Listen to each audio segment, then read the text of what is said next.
Hello and welcome to From the Helm. My name is Grady Wolf, Market Analyst of Bell-Direct, and this is a video series in partnership with Resources Rising Stars. Now, copper was the word of 2023. It had a little bit of a false start, but the outlook for 2024 is very bright, according to all fund managers, experts, analysts, and even those from the Helm.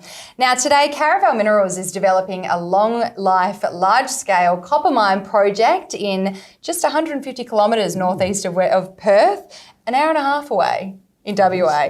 Joining me today to discuss the Caravel project is Caravel Minerals Managing Director, Don Hyma. Don, thank you for your time today. It's nice to be here, Grady. It's a very exciting time to be in copper, and you boast the largest copper discovery in Australia in the last 10 years and the fourth largest globally. That's a pretty big claim. It is. Tell me about how operations are going and where we're at. Absolutely, and thanks again for having us today. It is a very significant discovery.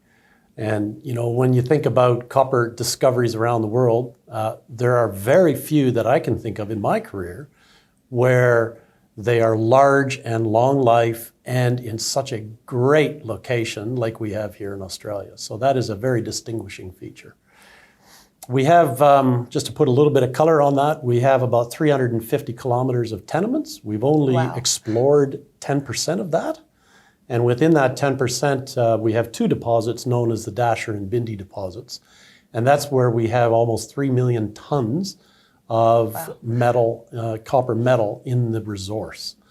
But there's more. We also have molybdenum, and more recently, we've brought in gold and silver into the resource. So it's shaping up to be really quite a special deposit. The precious metals, as we know, gold's outlook for 2024 is strong as well. So the fact you're touching on that as well is an investor's dream, really. It is. And so you asked, what are we doing? Our focus at the moment is really around 2 or 3 key work streams, and it's all around de-risking our project.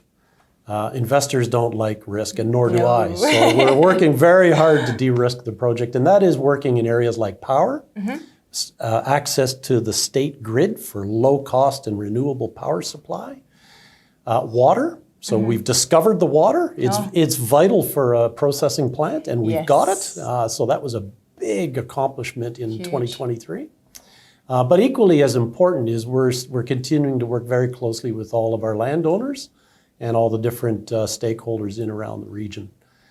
So those are the main work streams. And of course, we're being very prudent with the dollars that we have in the bank and directing those dollars specifically to the key work streams that are going to make a difference to de-risk. Now, a lot of investors, copper, as I said, the outlook's really strong heading into next year, and investors seem to think the EV movement and green energy transition is just lithium and just some of those key metals, but copper plays a massive part in the energy transition.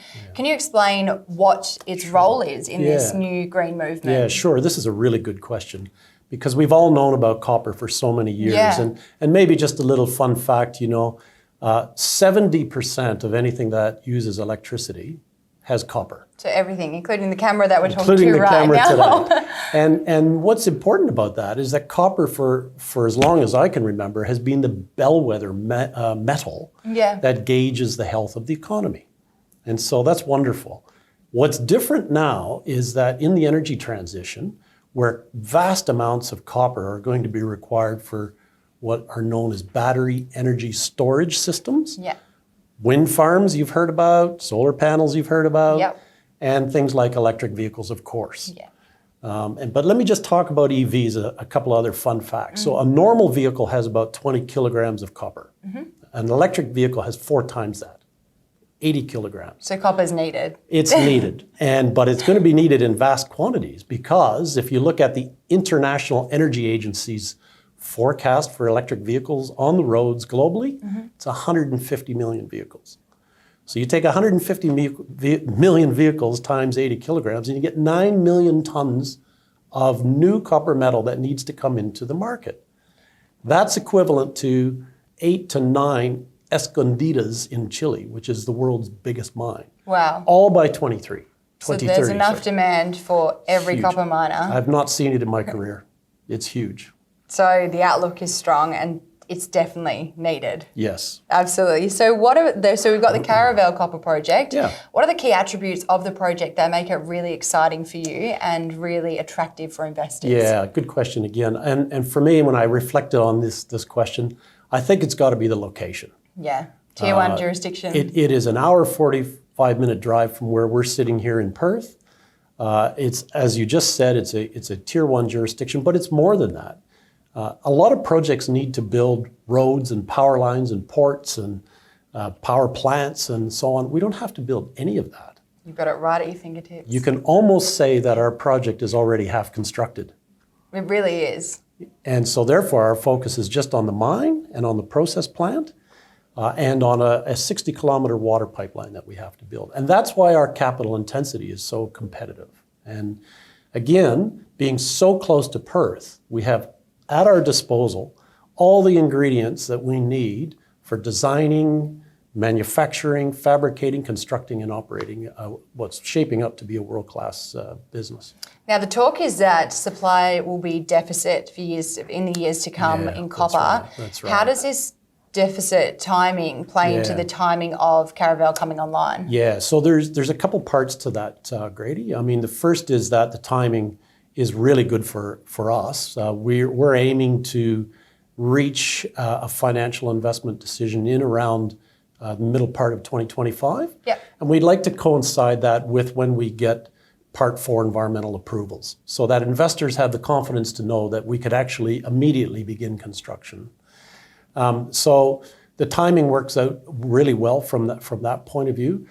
But we spoke about demand. The flip side of demand is supply. Yep. And there's growing supply risk around the world, particularly in Central and South America in copper. And so what we see is with strong future demand in the energy transition, growing risk of supply, the copper price only can go one way. Exactly. And it has to go up. And when it goes up, we're there. It's basic economics, It's right? basic economics. So you recently, we touched on it earlier about the gold and silver Yes. assays that you're finding. Yes. How significant is this, and what is it? Does it kind of change your strategy and direction, or are you still focused solely on copper with the offset of these benefits? Really? Yeah, good question. So first and foremost, we are a copper producer. Yeah. We're aiming to be a copper producer. But isn't it nice to have some precious metals to come along for the ride? Because it actually comes at no additional cost. Yeah. It comes straight into the copper concentrate, and it's sold as a byproduct, if you will, in that copper concentrate. Yeah. What's different is we always had precious metals in our economic valuation model, but through the metallurgical test work we've been doing this year, we've realized that we're able to recover twice as much gold and silver than we previously thought into the copper concentrate. Yeah. So that's going to go straight to the valuation of the project. So we're pretty excited about that. So it's all upside really, isn't it? So far.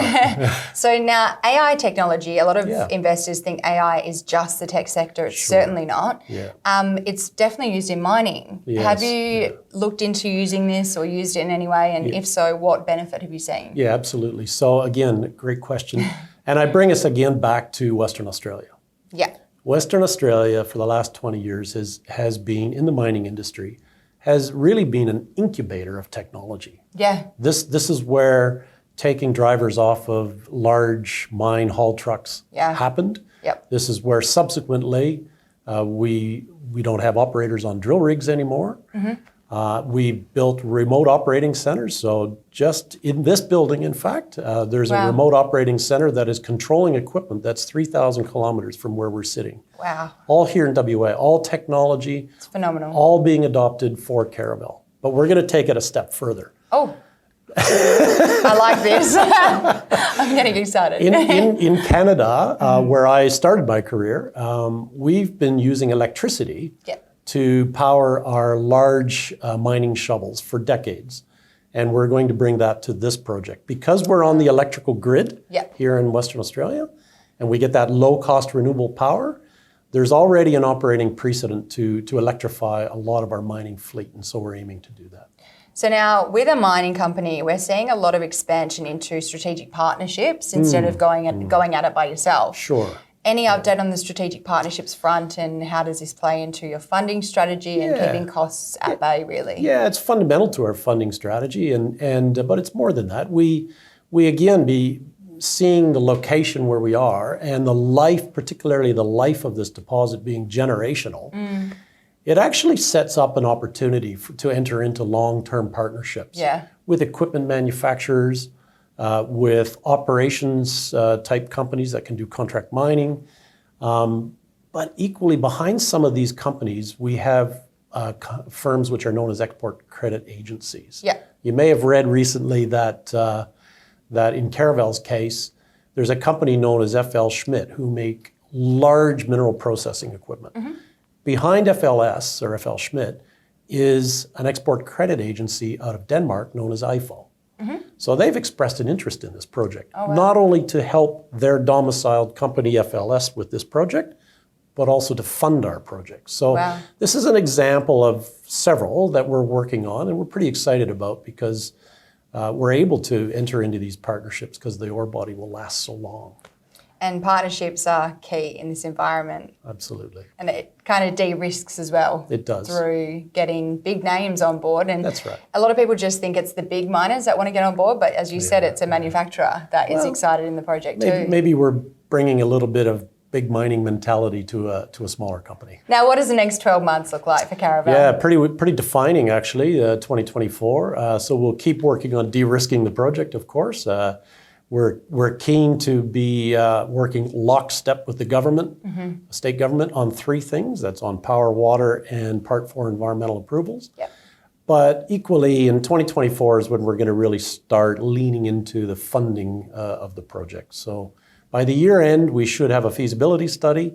We should have brought in some further funding through various ways, perhaps even through precious metal streaming, as an example, and we'll have progressed the three work streams that I mentioned to the point where the offers are either granted or they're being close to being granted. So it's a pretty exciting year for the company.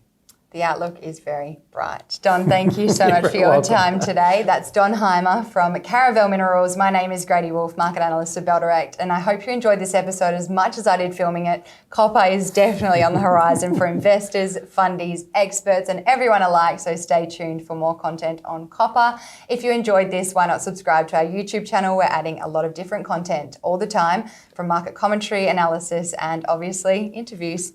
Thanks for joining us.